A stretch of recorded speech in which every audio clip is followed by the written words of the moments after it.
Hello guys, mainit na linggo sa ating lahat, no?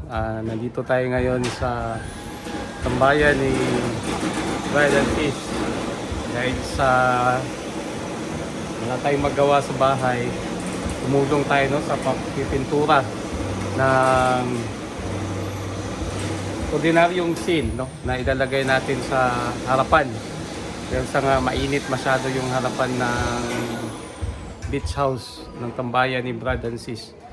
So habang nagpipintura ko kanina, napatanong ako, paano nga ba mas mapadali yung pagpipintura ng ordinaryong scene, no? Kasi ginamit natin dito sa itaas is kulurop yan siya guys, no? Yan, nakakulurop siya. Pero yung sa baba kasi, yung gagamitin natin is yung ordinaryong scene. So pininturahan natin siya para naman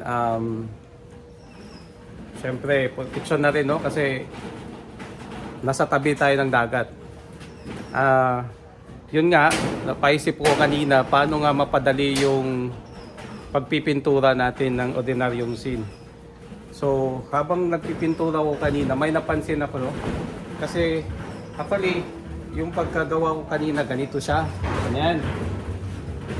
ganyan siya. Parang matagal ata matapos pag ganyan yung kasi nga ayan, oh, medyo matagal siya. Naisip ko kanina, ganito na naman siya. Ganito yung stroke. Yan.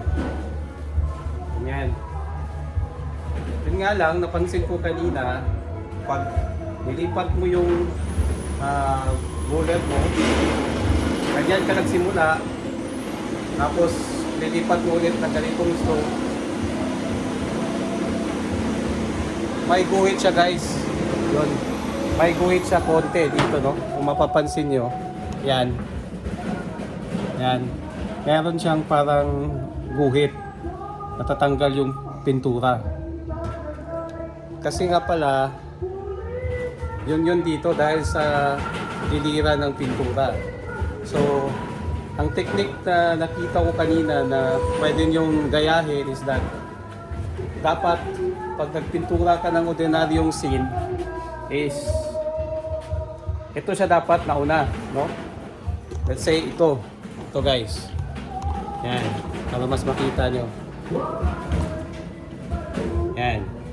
So instead na unahin mo to dito, ganyan, unahin mo ito dito, tapos saka ka magganyan, yan, oh, tingnan mo, meron siya ditong parang scratch dahil sa nga natatamaan to. So yung gagawin nyo is that mauna to dito, dapat ganyan, yan, mauna yan dyan, ganyan, tapos saka ka ganito, yan. So kung mapapansin nyo guys, mas malinis, no? Mas malinis yung pagkakapintura. Wala siyang gasgas. Dahil nga, inuna natin to dito, inuna natin siya sa kabila, kung saan magkukos siya ng gasgas. Pero yung gagasgasin niya is wala munang pintura, no? Yan. Tapos, yan ulit. Yan. So, yan. Tingnan nyo guys, mas malinis yung kinalabasan doon sa pininturahan natin kaysa yung inuna natin to siya, kaysa inuna natin to, inuna natin yan, tapos saka ganyan. Kasi magkakagasgas yan, tingnan mo. May gasgas talaga yan siya. Yan. Nakikita mo may gasgas yan. Kita natin malapitan yan. May gasgas yan. Dahil sa dito guys, dito niya, no? So yun guys, pwede nyong gayahin, no? Pag magpipintura kayo ng ordinaryong scene. So